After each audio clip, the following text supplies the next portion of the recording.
And welcome to the 4-Point Plan. It is September 20th, 2020, and we are back with you in full effect. I am your host, JR. I am a certified drug counselor in Los Angeles, California, and as ever, I am joined by my two friends. Sean, say hi, Sean. Hi, Sean.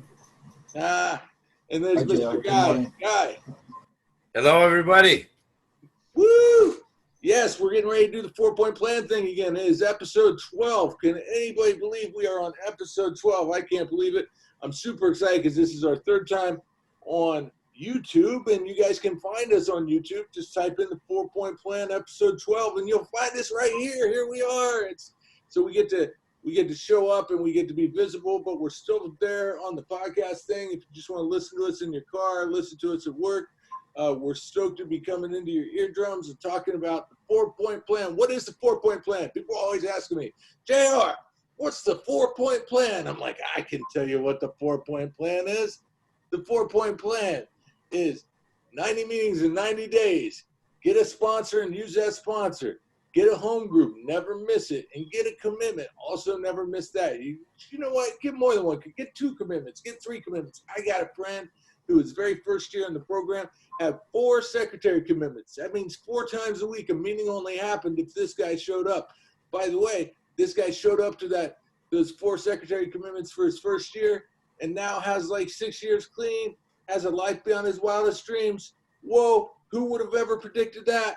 I did. I told you this thing works. The 4-Point Plan works. People are always like, JR, how did you finally get it? You know, you had this horrific story where you were using drugs like crazy, and then finally you were able to put some time together. You were able to get 60 days, 90 days, 6 months, a year, 2 years, 3. How did you do it, JR? And I was like, I don't know, because I'm not very smart, right? I'm like one of the dumber people you'll meet in your life. So I'm not smart, and I'm like, I have no idea how I did it, right? And then I started hearing people talk about this thing, right? And they're like, you know, it's not for people who need it, it's for people who want it, or it's not for people who want it, it's for people who need it. And I realized, man, it's not about whether you want it or need it, man. I wanted to get clean, I couldn't, man, and then I needed to get clean. They're like, excuse me, Mr. Roberts, but we're going to chop your arms off if you don't stop doing drugs. And I was like, hold on a second, because I would still get knocked. I couldn't stop myself, man, so I needed to get clean, and I could not.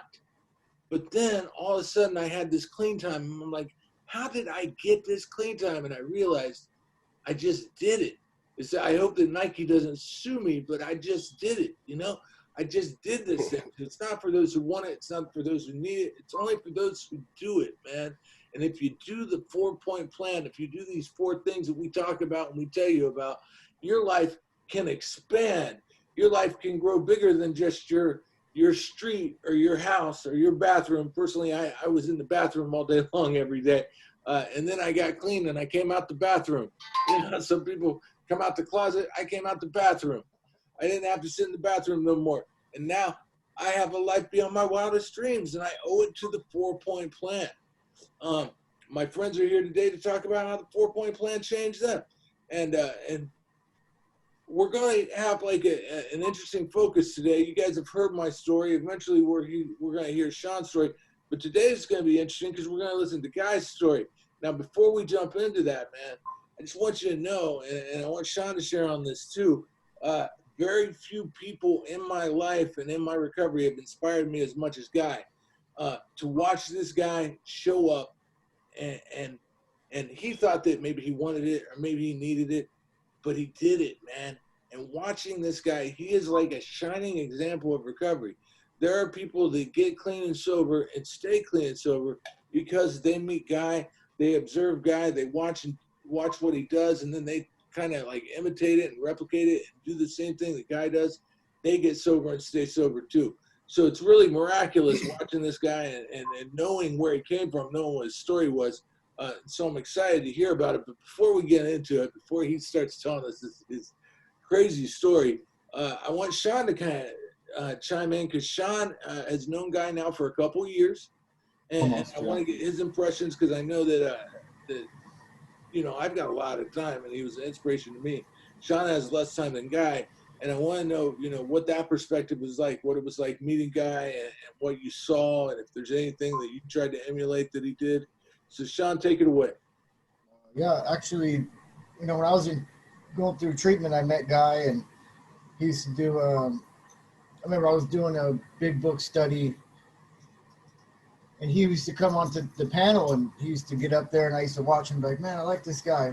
And I didn't even know his name was Guy yet. He walked down the hallways, and I would see him in his eyes. Just something about his eyes just brought me in. It's like, man, this guy is just super, super happy. I said, why is this guy so fucking happy? I said, it can't be because of because he's he's sober, but he used to come in and do these book studies with this other guy, and I used to just watch him, and I'm like, man, I don't know if I'll ever be able to speak in front of other people like this guy. But Guy's an inspiration, because when I was in treatment, I used to see him, and he used to. So yeah, I used to look up to him, and I don't know if I've ever heard his whole story yet. I've heard parts and bits and pieces of it, but yeah, I definitely looked up to Guy, and I knew he did this 4-point plan thing that JR was trying to instill in everybody, and I really didn't know what it was yet because I was still extremely, extremely new in recovery, but I learned about it as soon as I met these two characters, and we'll get into that here shortly. So, good morning, you guys. Thanks, Sean. Yeah, like Sean says, Guy's an inspiration, man. And watching how bubbly this character could be, you go into meetings and you see him, and I've been at meetings where the whole topic of the meeting was "We love Guy." It's gonna be sick. It's gonna be sick. See how happy this guy was. There were like 10, 15 different people that shared in a meeting. Oh yeah, I love Guy too. Oh yeah, so do I. Oh yeah, I love Guy too. Be like Guy. Be like Guy. So as a drug counselor, I run lots of groups, and I have group topics. And one of the topics that I teach is "Be like Guy." I have taught entire classes at a drug treatment center where the topic was "Be like Guy," and we actually have to write the topic on top of the paper. Be like Guy. And I put it into the notebook one day, and Guy calls me up, and he's like, "JR, what the hell is this topic?" And I'm like, "Yeah, I'm telling everybody they should be like you, brother. This is how you get clean and stay clean. This is how you get sober and stay sober. You be like Guy. You do what Guy does, man." And so he's done the 4-point plan. This is why Guy and Sean are here, because they're both graduates of the 4-point plan. They've both done the 4-point plan, and they know that it works. And you guys could listen to me all day, but I want you to hear like real firsthand experience of people that learned about the 4-point plan, instituted it into their lives, and what became of them. So, Guy, we're going to let you take center stage today and tell us your story, brother. All right. Hello, everybody. My name is Guy. I'm that guy that they're talking about. Yeah, thank you for your kind words, gentlemen. I wasn't expecting all of that, but yeah, I'll tell you a little bit about my story, what it was like, what happened, and what it's like today. But I'm going to kind of tell it in a way that's related to this 4-point plan, because that's what the name of this podcast is, and that's what we're going to be talking about.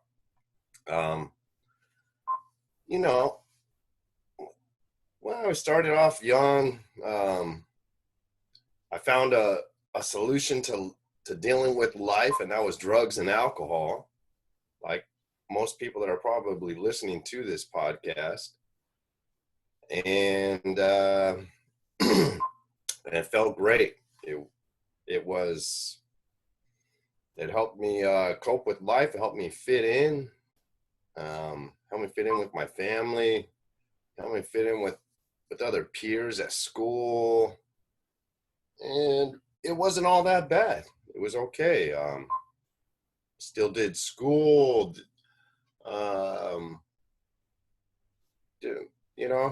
Was an all right guy. Was holding down jobs. I just liked the partying though, a lot. Didn't really see it as much as I did later on. I believe it's a progressive illness that we get when we find these substances and stuff that makes us feel better, we just don't see the need to stop. So I'm glad JR brought up like the do I want to stop? Do I need to stop? Can I stop?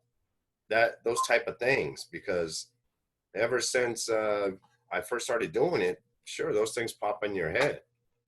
Did I feel there was a need to? No, not in the beginning. You know, this stuff makes me feel all right. I need something to cope with this life. Did I have some some consequences that were negative from my alcohol and drug use? In the beginning, yeah, little by little, they start building up. And let's see, where do I want to go? I don't know. I'm an alcoholic. I identify as an addict as well. I liked all of it. Did lots of different types of drugs.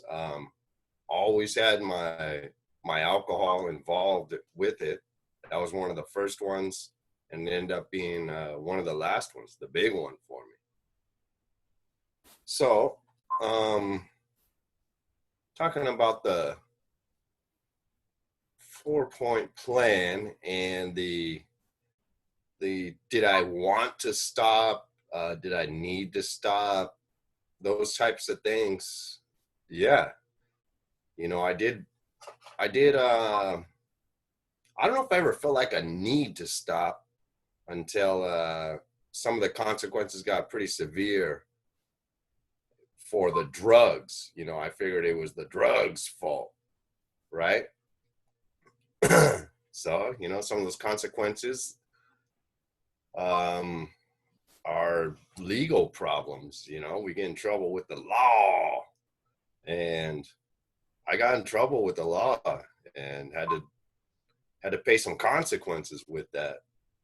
So I figured, well, must have been the drugs. I did not like doing that time. I did a little bit of time in jail because of it, and I didn't like it. I said, all right, I don't need to be doing anything that's going to put me in that place any longer. So did I want to quit at the drugs at that point? Did I want to quit all of it at that point? No, I definitely did not want to quit all of it. But did I need to quit? Well, did I need to not get sent upstate for, you know, a year? Because that's what they told me was going to happen. And I said, yeah, I guess I probably need to stop doing that. I don't want this. I was a pretty good guy, I thought. And why would a good guy like me want to be locked up somewhere? So I was able to say, yeah, I need to do this. I wanted to do that. I was able to stop the drugs. But, well, not all of them. You know, I'm still smoking weed, of course. We always try to justify and minimize and rationalize something, because I didn't want to let go of those substances that were just made me feel good, made me I don't know, all of the above of feeling good, not accepting responsibility, fitting in life, coping with life. And so I continued on with my drinking. It was legal. I just got to stay away from things that are going to get me in trouble with it. And that, you know, that only happens for so long. Eventually, you can get in trouble with drinking too, I found out. Guy, let me interrupt you for a second. Sure. Somebody's beeping. I just checked my whole desktop. It's not me. Sean, are you beeping? Guy, you got something in there that's beeping? Can you guys hear the beep, or am I the only one who hears the beep? No, I hear the beep. Guy, do you hear the beep? It might be. Hang on one second. Check your microwave. Maybe your coffee's ready. Is that your alarm? No. We're going to pause for a second. There we go. Yeah, so I found out that consequences can line up with the drinking too. You know, not just the legal parts, but it just wasn't doing its trick as much anymore. Just waking up hungover constantly, getting into fights with people, just being letting the substance control. So gangster, and now you just went completely muted. We can't hear you. We can't hear you. We cannot hear you.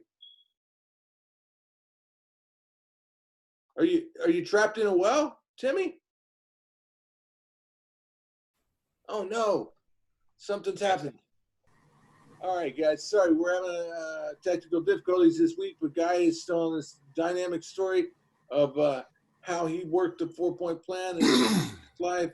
He was telling us a little bit about the consequences, the legal stuff that he went through, and now he's going to tell us some more about what happened and what it's like now. Yeah. So first time in AA I was still getting in trouble with the law, my drinking, DUIs. I was like, oh shit, this is where they're sending me to AA. Oh no, looking at the steps on the wall, listening to these people. No, it's not for me. I don't need this. I can just stop if I want to. I just don't want to. I don't even know if I needed to then. Fast forward again, ruining a marriage, getting fired from some jobs, just barely just getting through life, not able to put down that freaking bottle. That's where I was at. I just could not put it down.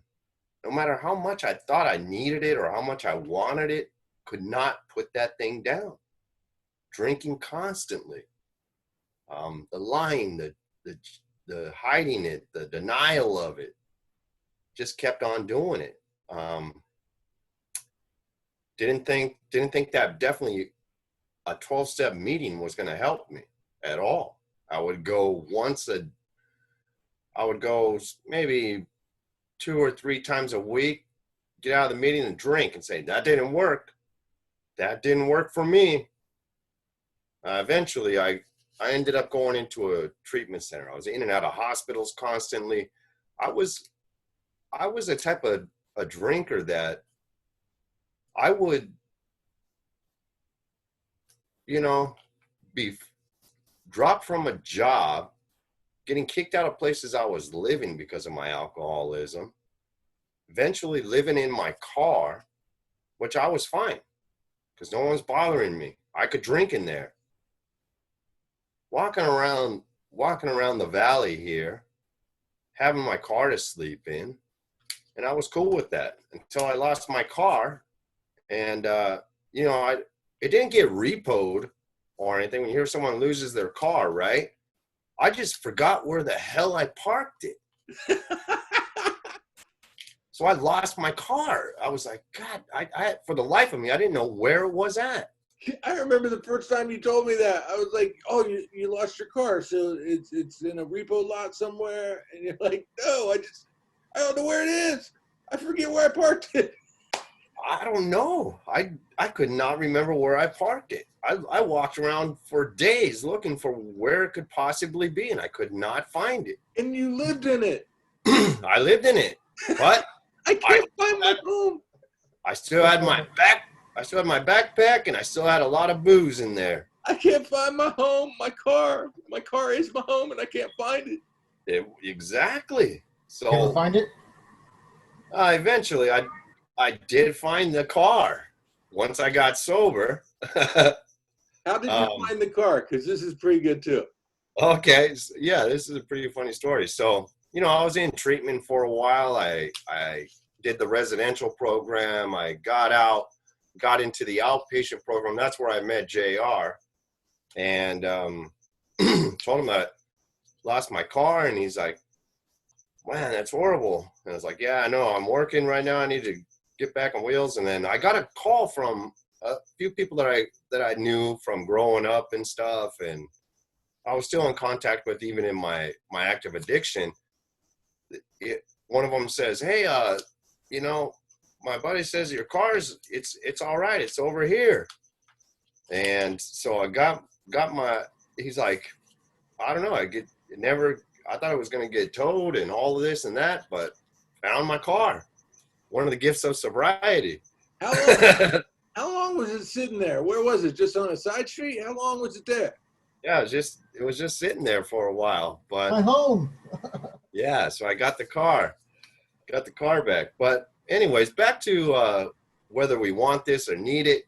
I was at the bottom of the bottom, sleeping in the street, waking up in the gutters, getting woken up by paramedics saying I almost got my head ran over by cars, 5 people calling 911 on me, waking up in people's backyards. I don't know how the hell I would get there. Hold on, I need to clarify this because this is one of the things that when you told me this the first time, it really was hard for me to visualize and comprehend.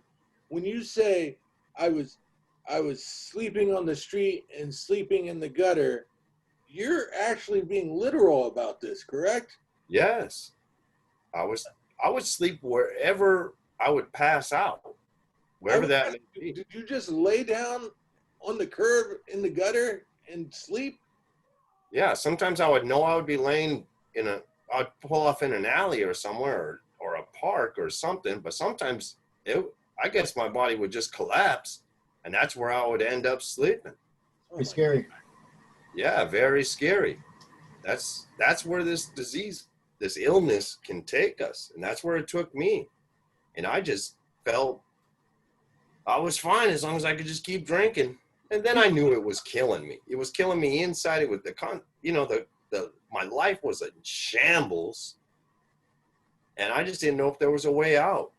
Guy, these are one of the cliches that we hear, sleeping in the gutter. But I never in my entire life took that like literally. I never believed that someone would actually physically lay down in a gutter and go to sleep. And you were the first person that told me that story that said I would actually physically sleep in a gutter. And I'm like, how does that happen? Like, yeah, I don't know. It's 2 days before I got sober. I was woken up by the paramedics laying in the gutter again. And they said, they're like, hey, 5 people call 911 on you. Are you all right? Yeah, I'm fine. I, justified. Yeah, I'm all right. What? I was tired. Yes, I'm sleeping in the gutter. Yeah. I was tired. Where I sleep? What a better place to sleep than in the gutter. It's nice. I don't know. In and out of the hospitals, I ended up going to treatment, like I said. I saw that people that were getting this, that were staying sober, that people that were coming in on panels when I was in that treatment center, there were people from 12-step programs, not just the ones that were just in there. I thought there was I thought there was going to be a magic wand waved over me and I was going to be fine. I knew that deep inside of here and in here, there was something that was going to bring me back. Because no matter how much I wanted to stop drinking, no matter how much I was trying to stop drinking, I would always go back to drinking. Fast forward to when I meet JR. At that point, I was in outpatient. I had a sponsor. I was into going to AA meetings. I was liking them. And he kept talking to me about this 4-point plan that he knows. 4-point plan? Yeah, and he started telling me about he started suggesting to me about how many meetings I should go to, but if I wanted to stick, because I was doing it kind of my way. And he says, we really need this thing to stick in here. So I said, all right. Eventually, I ended up taking his suggestion after life was starting to, I could feel myself going back to that old way. That gutter started sounding a little bit, maybe it sounded a little appealing at that time without me even knowing it. I don't know. Something was going on in here. Where the gutter. God, I miss The sleeping gutter. in the gutter. I miss sleeping in the gutter. Yeah. But, I eventually said, you know what, I'm not feeling good inside. I wasn't fully diving into this AA thing. I started slipping away from it little by little. Luckily, I had JR in my life, and he started talking to me about some things. Like, well, would you want to try to do a few things that might make your life a little better? And might be a solution to some of these things you're going to in sobriety. I was going through these things in recovery. I was about 7 months sober, something like that. And it was uncomfortable. It wasn't like I wasn't feeling good inside. And I was going through a lot of issues. And he kept talking to me about this 4-point plan. It might be a solution to some things. Oh, you're feeling, maybe you need to go to a meeting. Well, all right, I understand what you're trying to say, but You're that guy. it got really bad. And so I jumped into doing that first part of the 4-point plan, the 90 meetings in 90 days. I don't know if I could do it. And I told him I would try to do it. Try. Oh, don't try. Don't try. Sounds like a fraction.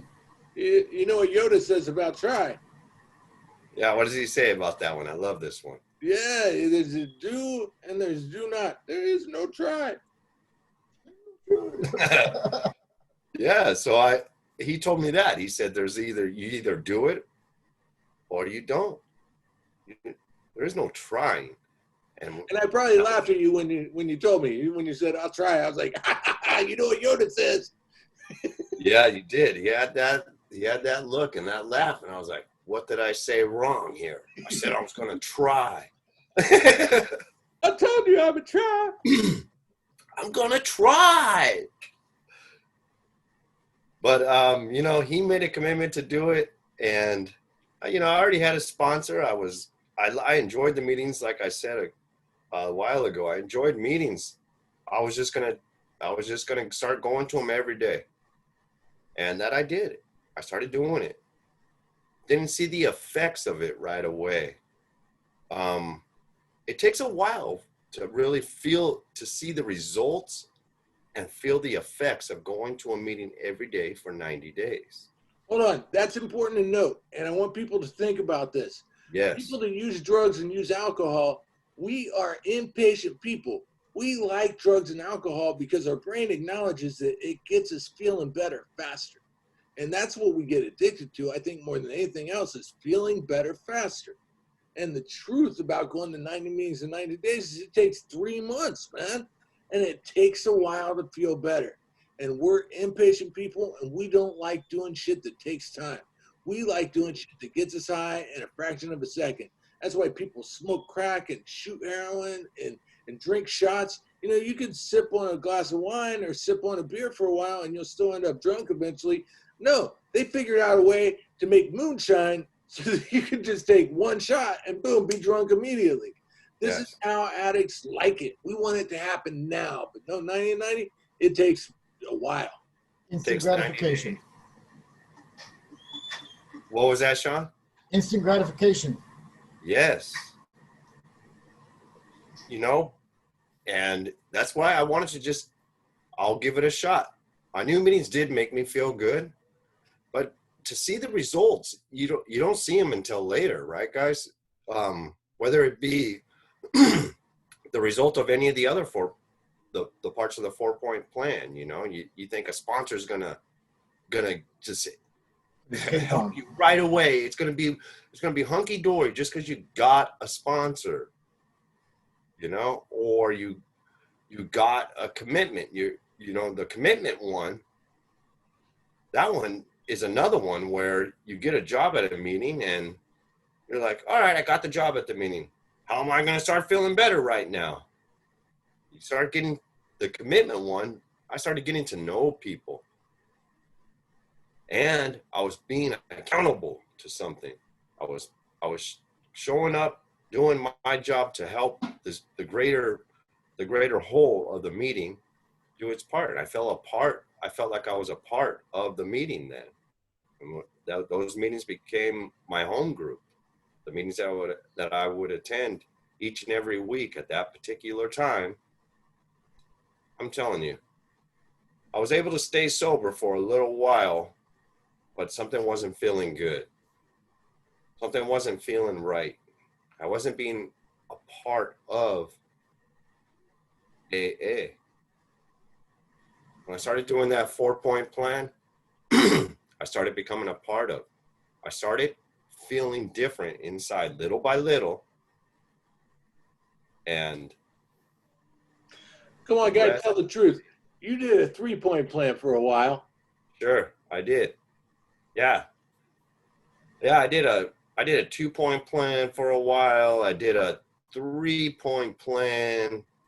I didn't think I can get that home group down because my work schedule was changing. I don't know. Somewhere looking back at it, I was like, why did I keep saying that to JR? Like I can't have a home group. I just wanted to argue my way out of a 4-point plan. Yeah, it's what I always tell my buddy, right? I'll do 3 of them. How about 3?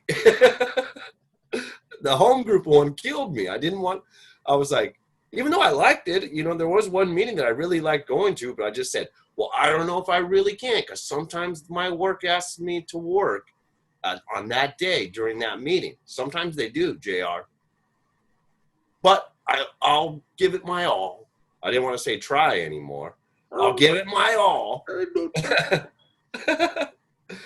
And eventually I was able to get to that meeting that I really enjoyed. So it became my home group.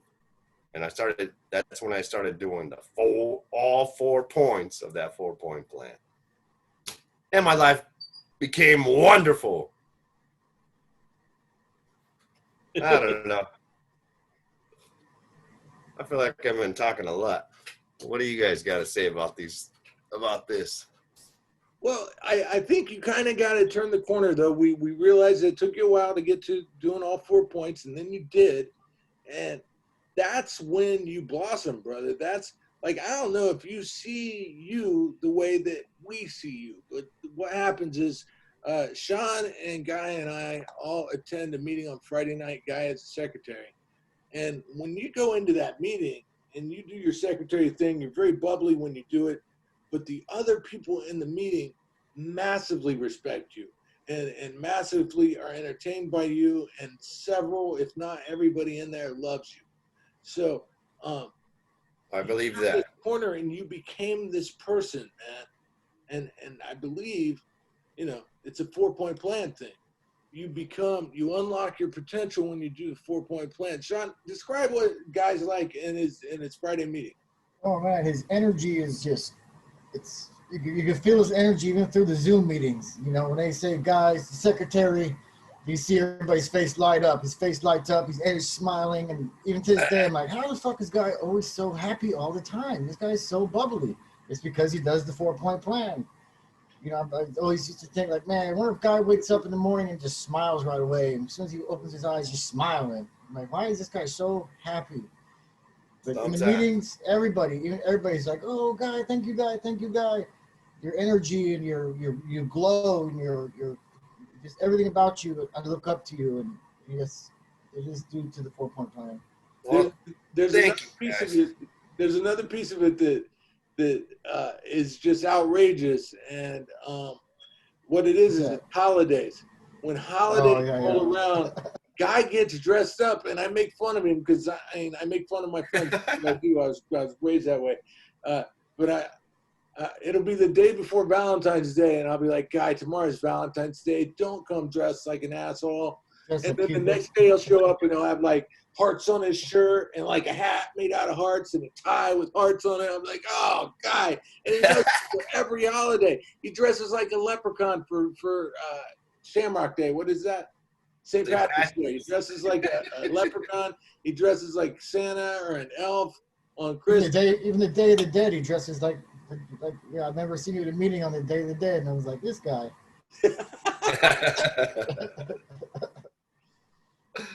So how did you go from, okay, now I'm doing the 4-point plan, and now you're this person that we all look up to, we all enjoy seeing in meetings? Do you feel it? Do you understand how people respond to you? I got more and more comfortable with being in the meetings.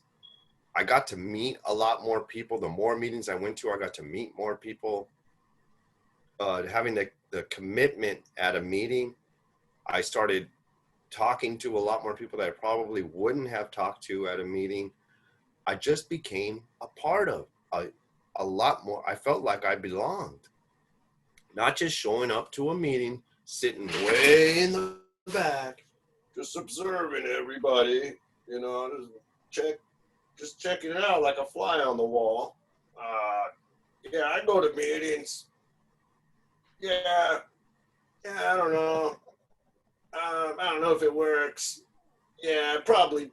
It just doesn't work. Even though you don't do anything, you know? When we start doing things, I'm a big man of action. What we do is what matters. That's right, guy. You are a big man of action. It's what we do, you know? We can talk about what we want to do. We can have the best intentions in the world. And we can say how something will work for us or how it doesn't work for us. Until we do it, it's all contempt prior to investigation. We're just saying that it might. I don't think it's going to work. I don't think. You don't think it's going to work? Have you done it? Oh. Dude, I would walk out of detox with the best intentions. Like, that would be my thought. I would sit there with my counselor and say, oh, I'm going to do this thing, man. I'm going to go to meetings. Yeah, I'm not going to ever use again. Yeah. I believe that shit. Like, my addict brain, that disease inside my head would tell me, oh, yeah, JR, you believe it, man. You're going to stay clean this time. And then 20 minutes after I'd walk out of detox, I'd have a needle in my arm, and I would say, what happened? What happened? I had the best intentions. No. Best intentions ain't worth shit. I tell people, you're getting out of detox today, you're getting out of rehab today, your ass needs to be in a meeting tonight. And you know how many people listen to me? 2, you 2, you're the only fucking 2. Now there's like 2 girls too. But there's like 4 people that have ever listened to me that went to a meeting that night when they got out of rehab. Because everybody's like, oh, I'm busy. Oh, I'm really busy. Right? My favorite one, that one dude's like, I'm so tired. I work like 8 hours a day. I'm really tired. And we're like, motherfucker, we did the math, okay?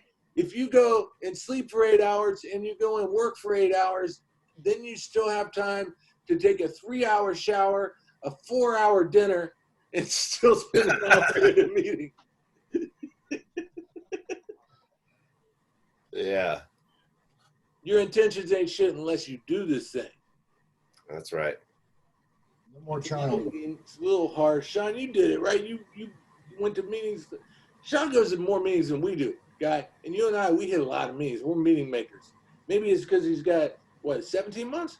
17 months. Maybe it's because he's got 17 months, man. But this motherfucker goes to more meetings than anybody I know right now.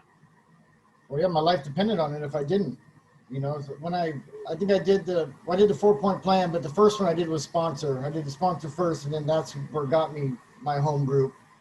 And it was, to my home group, Quality Life, it's mandatory. You go to every single meeting. At least for 90 days, you go to 7 meetings a week. And, then on Thursdays was the women's meeting, and I had to find another meeting to go to that day. I didn't get the day off. So I went to the Valley Club, and because it was right by the place I was staying at. And then even after I finished my 90 and 90, my feet and my mind were still programmed to go to a meeting that day. It's because I had a commitment. I had to show up because I can't bail on my commitment. I'm a man of my word. I got to go. I got to show up. So then the accountability came in, and it finally it not only just saying, oh, I'm going to be there to do the commitment, to show up an hour early, to do a 1-minute commitment. I enjoyed going. I got something out of every meeting, like I said. Every time I go, to be a greeter, to stand outside, to get out of your own head and ask somebody how they're doing was a big part of it. And at first it really didn't make sense, like I said in the last podcast. Like, a lot of it didn't make sense, but I continued to do it because that was what was suggested to me. And the 4-point plan, when you put a title to it, like all the things you do, and it's really just a recipe for success. I mean, JR, and you put just a label on it, it's like, just fucking do it. Like, just do it. If you don't like it, then after 90 days, go on with yourself, But I tell people, I challenge them. I say, listen, man, I've been teaching this 4-point plan for 4 or 5 years now. If you want to do all the 4-point plan, do it the way that I've outlined it, and it doesn't work, come back to me and I'll change it. if you go to 90 meetings in 90 days, if you get a sponsor and you call that sponsor every day, if you get a home group and you never miss it and you get a commitment or 2 or 3 and you do them all the time, at the end of 3 months, man, you come to me and you say, I did all those things, JR, and they don't work. I still hate my life. Everything still sucks. Then I'll change the 4-point. It's the Pepsi challenge, brother. I'll change the 4-point plan for you. No one's ever taken me up on it yet. I wanted to say something about Sean talking about doing his 90 over at Quaff, over at Quality of Life, man. I love Quality of Life, by the way. I've mentioned that before. I went to that meeting for 3 months, and what I saw was people that were in their first year. They didn't just go for 90 days, man. They went for the whole year, every day. And they celebrate people over there that do that, man. They have a watch where they get together. They watch people stay clean for an hour before their birthday rides. They throw parties and picnics for people. The Quality of Life people, man, they do this thing, and it's exciting, and it's been fun to watch Sean, and I'm sure we'll give Sean an opportunity soon to tell his story, but we dig Quality of Life and how it's worked for our friend there. There's another thing we were talking about, people hiding out in meetings, man. Like, if you really are determined to take the Pepsi challenge and beat me, like, there's a way to do it, yeah. You just put your hoodie up, you go to the meeting, you sit in the back row. Some people call it loser's row. Some people call it death row. I call it VIP seating because you pay a higher price to sit back there, right? But you can do that. But right now, there's not a lot of in-person meetings. Most of the meetings are on Zoom. So what do they do now? You know, the perennially doomed, the extra do this. special. That's what they do right there. Yeah, This is what they do. They will attend a meeting and turn their camera off. They will turn their camera off on the Zoom meeting, and then they won't speak during the whole meeting. And you're like, wait, does this really fucking count as going to a meeting? I mean, what are you doing here? My teachers at school, because our school is on Zoom, right? My teachers won't give us credit for the class if we ain't got our camera on. You got to behave in the meeting the way that you behave at like if you were there. It took me a minute to put it together, but the way the teacher says it is act like you're in class, in person, when you're on the Zoom. You can't be doing shit. You can't be wearing negligees. You can't be... I got one dude I go to a meeting with. He tries to fucking... Yeah, you can't pick your nose. I got one dude that goes to a meeting with this who fucking DJs, and it's crazy, man. Like, his room is filled with records, and he'll share, and then he'll be like, and now it's time to listen to some Freddie and the Fabulosos from 1953. And then he'll get up, he'll start dancing, listen to music, and we're like, hey, that's not appropriate. Somebody fucking mute this motherfucker. You'll see our on our Monday night book study. You know, you have to follow along. You have to pay attention. You have to participate. You have to be actively reading along. Because if you get called on and you don't know what page you're on, and you ask, well, where are we at? You'll see the whole chat go 90-90, 90-90, 90-90, 90-90. Everybody's talking shit. They hold you accountable. They're like, this guy doesn't know. Like, it's 90-90. Start over. No way. Every time somebody doesn't know where we're at, or you ask, okay, now next person to read is Sean. What page are we on? 90-90, 90-90, 90-90. Oh, that's why the whole chat lights up. Yep. 90-90. Awesome. Yep. I love it. You don't want to get called out, especially by the people who founded that meeting and some of the old timers. You know, like you don't want to be the puke that they don't know what fucking page you're on. Hey, so that's on Monday night. So right now, Quality of Life is running 3 meetings a week, right? The Zoom meetings. Well, they do 4, one women's and one men's stag. Right. Which I'm the secretary Wednesday. The core meetings of the Quality of Life meetings are running right now, and so there's Monday, which is the book study. There's Saturday, which is the big speaker meeting. By the way, I got a phone call this week. Well, a text message. Maybe it was a phone call. Maybe it was both. I think it was a phone call. It was a phone call. Probably a phone call because they got integrity over there. I got a phone call this week inviting me to speak in October at Quality of Life on the Saturday night meeting. Nice. Yeah, right? Like, imagine, guy, like, how honored and privileged am I? Usually they only get the heavy hitters from Pacific Group over there. So you have to have 10 years. You have to have at least 10 years to share for Saturday. I am super honored for this, right? But as cool as it is that I get to speak at that meeting, what's even cooler, guy, I don't know if you heard about this, but there's a new secretary for the Wednesday night men's meeting quality of life meeting. I think I've heard about this Okay. guy. He's a heavy hitter. Like he's an all-star. He's a Superman. Not owe it all to the 4-point plan. Without the 4-point plan, I never would have got that secretary. Sean's the secretary, quality of life, Wednesday night men's meeting. If you're a man, email me at 4pointplan@gmail.com. That's with the number 4. Email me, and I will send you the Zoom information, and you can go and see Sean, Secretary of Quality of Life meeting. Now that Good is meeting. good stuff. That is exciting stuff. I know he'd love to have you there. Men, if you're women out there, I don't have any women's meetings, but they are out there. You can find Thursday. but you know, the men stick with the men and the women stick with the women. This is an important lesson. We may do an entire podcast on this one sometime too, but it's important to know men stick with the men, women stick with the women. I got this one dude that's always like sitting in group and telling the girls, "Oh, do you need a ride to the meeting? I come pick you up and take you a ride to the meeting." And I'm like, "No, what are you doing? A woman can give that woman a ride to the meeting." "Oh, well, I ain't trying to do nothing wrong." Of course you're not trying to do nothing wrong. But you know how sometimes you accidentally fall down and land on a needle filled with heroin? I don't want you to fall down and land on a newcomer girl. And then the two of you go out and fall down and land on a needle full of heroin.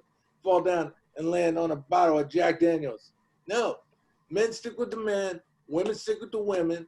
And Sean figured that out because he is the secretary of the men's meeting. Hell yeah. You are the man. I stuck with the men. I didn't understand that either. Like at first, like, oh, men stick with the men. But even like after the meeting's over, like you get a ride, like you get a ride by another man. I mean, you get a ride by, one of your fellows, and it's just the fellowship is, I don't know, it's still pretty new to me, but it's amazing. It's a true kinship, a true friendship, and like nobody wants anything from you at the meetings. They want you to stay sober, and it's and I owe it to people like JR and Guy for showing me the way, and a lot of the men quality of life. Yeah. There are people that will do this. Yeah, but in case there's like somebody brand new to AA or something like that, we do go to some meetings where there's women and men together at the meetings. Yeah. Don't Yeah. get it.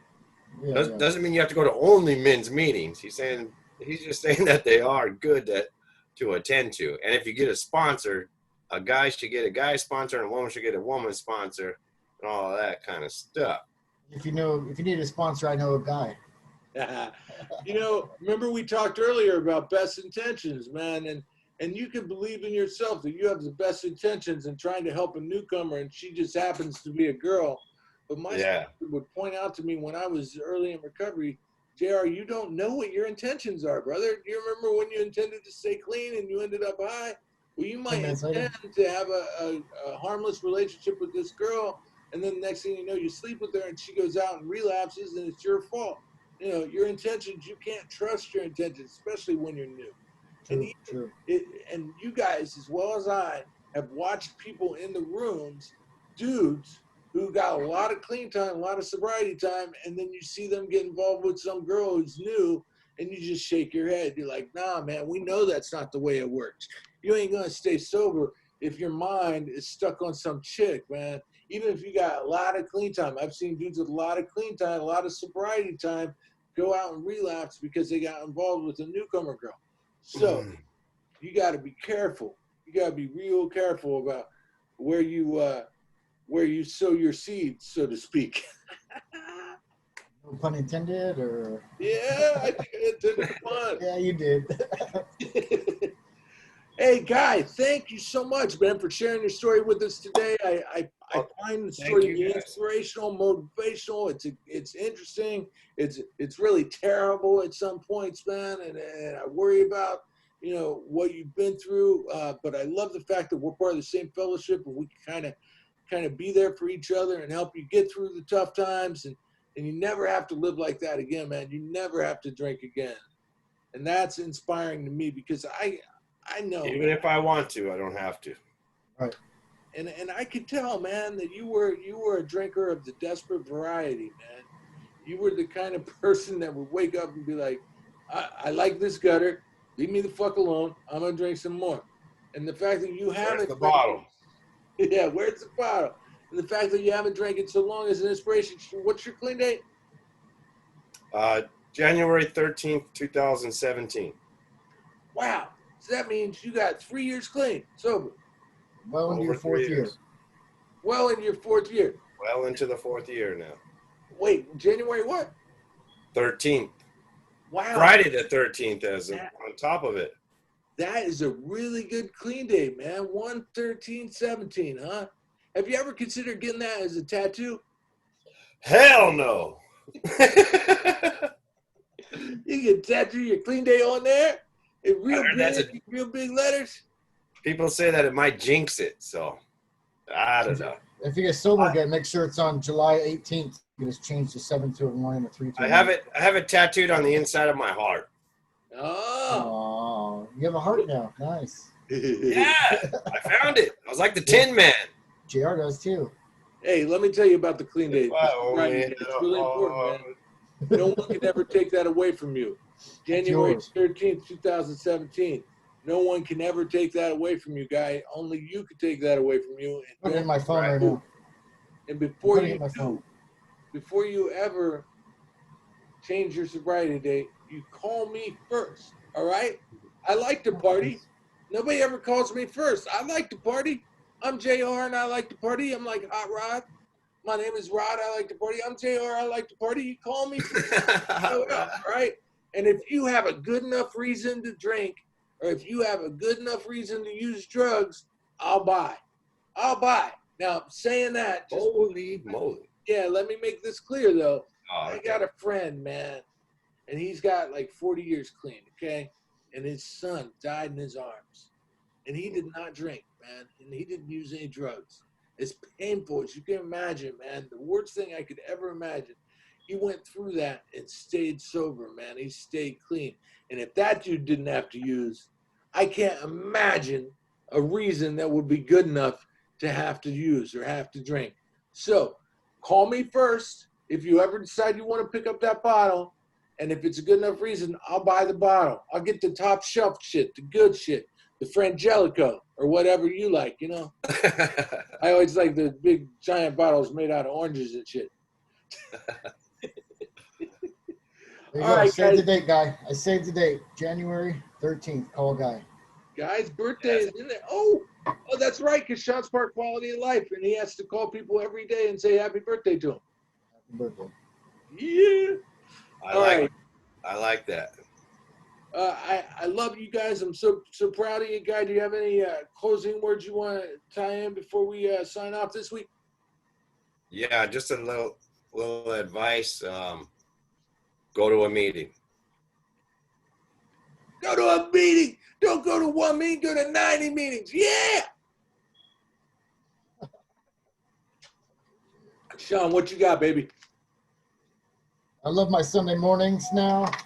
I'm definitely going to go to a meeting today. I'm going to call my sponsor at 4 o'clock. And I love you guys. Guy, you're an inspiration to us all. I look up to Thank you. you. And thank you. And JR, of course. Nice. I love Sundays too, man, because I start off the morning with you guys. I get to go hang out with my grandson. And then Sunday night, I have what's called a sponsorship family meeting on Zoom, where me and my sponsor and his other sponsees and his sponsor and his other sponsees, there's about 6 or 7 of us, we all get together on Zoom and we have our Sunday night meeting. So I'm looking forward to that tonight. Like that. So remember, call your sponsor today, man. Go to a meeting today. You know, find a way to get a commitment. I know it's hard because of the Zoom thing, man, but find a home group, man. Don't ever miss that meeting. And make this thing happen, man. Do the 4-point plan. We did the 4-point plan. We went to 90 and 90, got a sponsor, a home group, and a commitment.